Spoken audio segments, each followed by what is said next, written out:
4. Sobre la experiencia como sistema de la facultad de juzgar.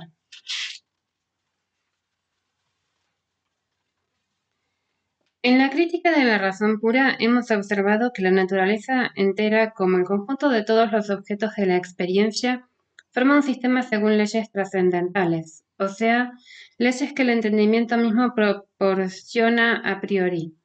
a saber, para fenómenos en cuanto ellos, unidos en una conciencia, deben constituir experiencia.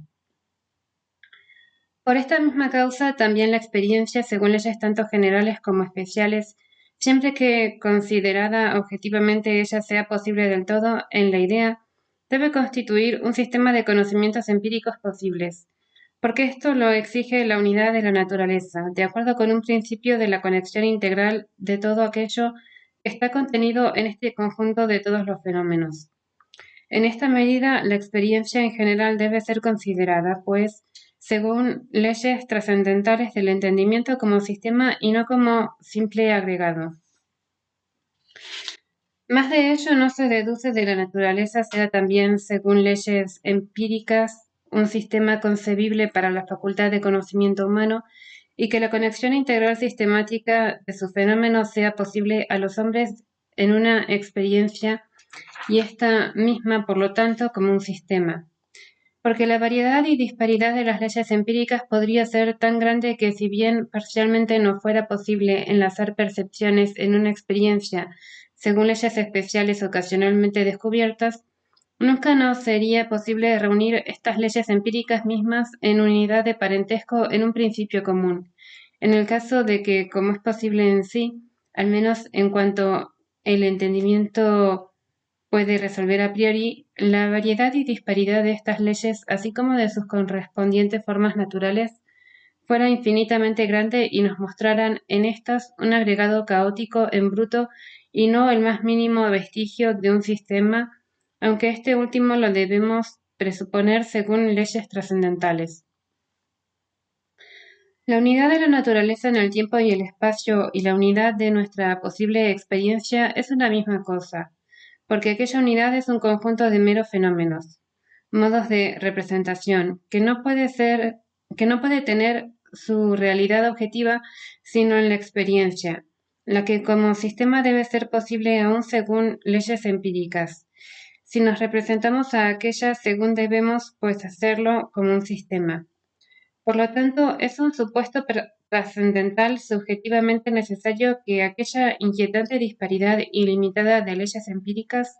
y heterogeneidad de las formas naturales no corresponde a la naturaleza, sino que por la afinidad de las leyes particulares se preste dentro de otras más generales para una experiencia como sistema empírico. Este supuesto es el principio trascendental de la facultad de juzgar,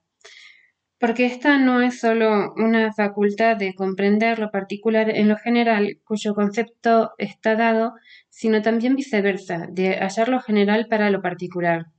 Pero el entendimiento en su legislación trascendental de la naturaleza hace abstracción de toda la variedad de posibles leyes empíricas. En ella sólo considera las condiciones de la posibilidad de una experiencia en general de acuerdo con su forma.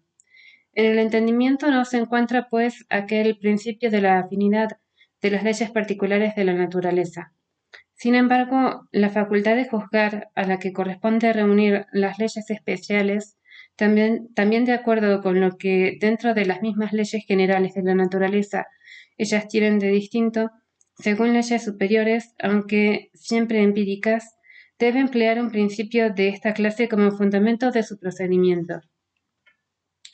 Porque si buscando a tientas entre formas de la naturaleza ella considerase como enteramente contingente la concordancia de éstas entre sí con relación a leyes comunes empíricas, pero superiores, sería aún más contingente el que percepciones particulares conviniesen por un accidente afortunado en una ley empírica, mucho más aún que si leyes empíricas variadas se uniesen para formar la unidad sistemática del conocimiento de la naturaleza en una experiencia posible en su conexión integral, sin presuponer tal forma en la naturaleza por un principio a priori. Todas aquellas fórmulas en circulación, la naturaleza toma el camino más corto, no hace nada en vano, no da saltos en la variedad de las formas. Continuum formarum es rica en clases, pero al mismo tiempo pobre en especie y otras más, no son otra cosa que aquella misma exteriorización trascendental de la facultad de juzgar por prefijarse un principio para la experiencia como sistema y por lo tanto para su propia necesidad. Ni el entendimiento ni la razón pueden fundamentar a priori tal ley natural, porque bien puede comprenderse que la naturaleza se rija en sus leyes meramente formales por las que llega a ser objeto de la experiencia en general, de acuerdo con nuestro entendimiento más en lo que se refiere a las leyes especiales, a su variedad y disparidad, la naturaleza se halla libre de todas las restricciones de nuestra facultad legislativa de conocimiento, y es un mero supuesto de la facultad de juzgar, a los fines de su propio uso, el elevarse siempre de lo particular empírico a lo general, pero también empírico, para conseguir la conexión de las leyes empíricas,